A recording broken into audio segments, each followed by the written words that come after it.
It began with a tiny lie, the kind you convince yourself is harmless. "I'm meeting Claire," I told Ethan as I slipped on my heels, adjusting my lipstick in the mirror. He barely glanced up from the couch. "Claire again? You've been spending a lot of time with her." I smiled like it was nothing. "She's having a rough week. I'm just trying to be supportive."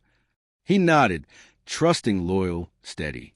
That was Ethan, the man who always believed me, the man who should have been safe. But I wasn't going to see Claire. I was going to Daniel. Daniel. The complication I never meant to invite into my life. It started innocently. Vending in the break room, sharing coffee after long meetings, complaining about feeling invisible at home. Then coffee became late dinners. Dinners became excuses. Excuses became something I couldn't hide from anymore. I told myself it wasn't serious. I told myself it was temporary. I told myself I could control it. But lies have a way of growing teeth. The restaurant was low-lit and tucked far from the places Ethan ever went. Daniel was already waiting at the bar, wearing that lazy half-smile that always made me forget who I was supposed to be. "You look incredible," he murmured, kissing my cheek, let his hand linger. "Thanks. I can't stay long." He chuckled. "You always say that."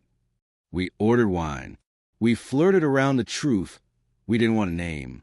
The guilt, the thrill, the ache. Then my phone vibrated. "Ethan, how's Claire? Should I keep dinner warm?" My fingers typed the lie faster than my mind could stop it. "She's okay. Don't wait up." I set the phone face down, heart thudding. Daniel talked, but I was barely hearing him. Halfway through the evening, he suggested we head next door. "Live jazz tonight. You love jazz." "It's risky," I whispered. Ethan isn't going to stroll into a jazz bar on a Thursday night. And somehow that convinced me. The lounge was warm and smoky, the saxophone spilling slow, honeyed notes through the shadows. We found a corner tucked in the dark. For a little while, I let myself forget the world outside. Then everything shifted.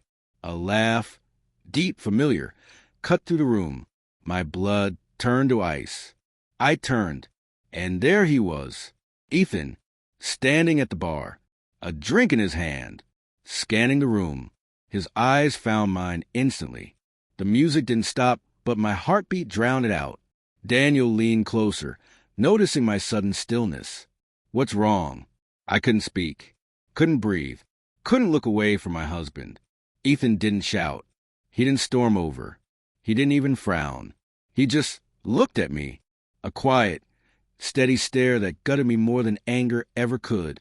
He took a slow sip, set his glass down, and walked out. "Who was that?" Daniel whispered. "My husband." He froze. "You said he was home. He was supposed to be." I stood up so fast the chair screeched across the floor. By the time I reached the door, Ethan was gone. Just the night air, the empty street, and the echo of what I'd done. At home, the house was dark. His car was in the driveway, but everything inside felt hollow. "Ethan?" I called. Silence. I found him in the living room, sitting in the dim glow of a lamp. Calm. Too calm. "Have fun with Claire?" he asked, voice flat as stone. "Ethan, He stood, cutting me off. "I almost called you. Almost asked if you were really with her. Then I realized I didn't need to. Please, it's not what it looked like." He let out a bitter, humorless laugh. Then explained what I saw, Lena. "It wasn't supposed to." "Supposed to what?" His voice cracked. "Happen? Be real? Get caught?"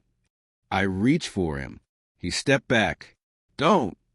The word was soft, but it shattered something inside me. "You lied before you even left the house," he said quietly. "That's not a mistake. That's a decision. I didn't want to hurt you. I know. You just didn't care enough not to." He turned toward the bedroom. A suitcase sat open on the bed, half-packed. "No," I whispered. "Please, we can fix this." He shook his head slowly.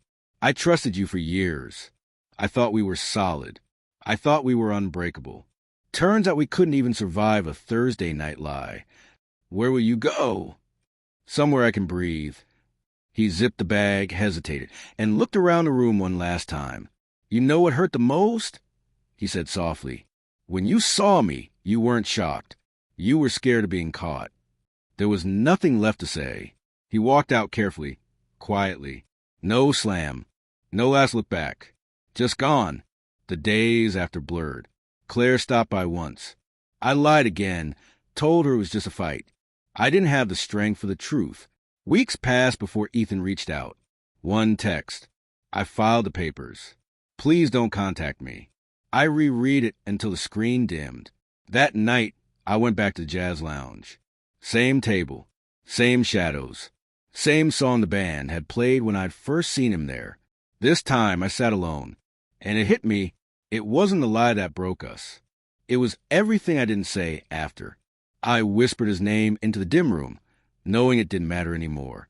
Then I left cash on the table, stood, and walked into the cold night. The same kind of night that began everything. The same kind of night that ended it. Some moments can't be undone. Some choices follow you forever. And that Thursday night would follow me for the rest of my life.